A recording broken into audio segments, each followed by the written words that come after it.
और कराची के मसाइल हल करो जमात इस्लामी ने वज़ीर आला हाउस के करीब धरना दे दिया है, जिसमें कारकुनों की बड़ी तादाद मौजूद है।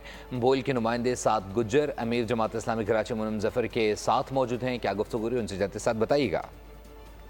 जी बिल्कुल, इस वक्त मैं पीआईडीसी चौक पर मौजूद हूँ। जमात इस्लामी की जानिब से आज हक दो कराची को मार्च निकाली गई, जो प्रेस क्लब से सीएम हाउस की जानिब रवादावा थी, पुलिस की जानिब से रोक दिया गया है। मेरे पीछे आप देख रहे हैं कि इस वक्त पुलिस की भारी नफरी आपको यहाँ पर मौजूद नजर आ रही होगी, जबकि जो सीएम हाउस जाने की जो तमाम अतराफ जो सड़कें हैं उनको कंटेनर लगा के ब्लॉक कर दिया गया है। शदीद नारेबाजी यहाँ पर की जा रही है। और क्या मुतालबात हैं, बुनियादी जरूरियात मांग रहे हैं, क्या है, क्या मुतालबात है भाई? पुलिस ने जो है जमात इस्लामी को, उनकी पूरी क़यादत को घेरा हुआ है, कंटेनर लगाए हुए हैं। ये पीपल्स पार्टी का मकरू चेहरा है। इस वक्त कराची में पानी नहीं है, इस वक्त कराची में बिजली नहीं है, इस वक्त कराची में टूटी फूटी सड़कें, मामूली सी बारिश की वजह से पूरा कराची इस वक्त जो है वो खंडर बन चुका है। हजारों कारकुन निकले हैं आज शहर कराची की आवाज बनकर, मुनीम भाई की आवाज बनकर।